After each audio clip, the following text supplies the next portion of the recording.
Hello बच्चों, आइए इस प्रश्न को देखते हैं।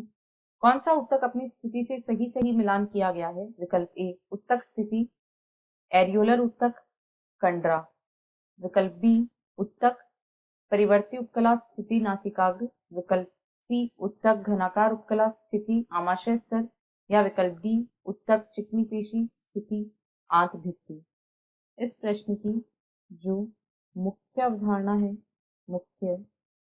अवधारणा वह है चिकनी पेशी। यहाँ पर हम देखेंगे कि चिकनी पेशी क्या होती है और ये कहाँ पर मुख्य रूप से पाई जाती है। तो यदि चिकनी पेशी की बात करें तो ये अनैच्छिक पेशियां होती हैं, क्योंकि इन पर हमारी इच्छा का नियंत्रण नहीं होता है, इसीलिए इन्हें अनैच्छिक पेशियां कहा जाता है। ये आंतरिक अंगों में मुख्य रूप से पाई जाती है। ये मुख्य रूप से आंतरिक अंगों में पाई जाती हैं। यदि इसका उदाहरण हम देखें तो जैसे आंख की पुतली की जो पेशियां होती हैं वे चिकनी पेशियां होती हैं।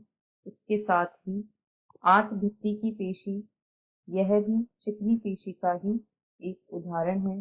आंत की भित्ति में जो पेशी पाई जाती है वह भी अनैच्छिक या चिकनी पेशी होती है। अब यदि विकल्पों को देखें तो विकल्प ए में कहा गया है उत्तक एरियोलर उत्तक और स्थिति कंडरा।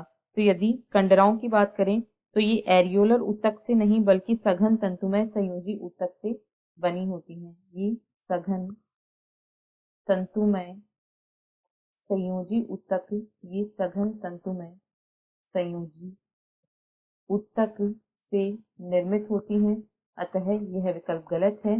बी में कहा गया है उत्तक परिवर्ती उपकला और स्थिति नासिकाग्र। तो नासिकाग्र जो है यह परिवर्ती उपकला से नहीं बल्कि यह प्रत्यास्थ उपास्थि, यहाँ पर प्रत्यास्थ उपास्थि पाई जाती है। यहाँ पर प्रत्यास्थ उपास्थि पाई जाती है।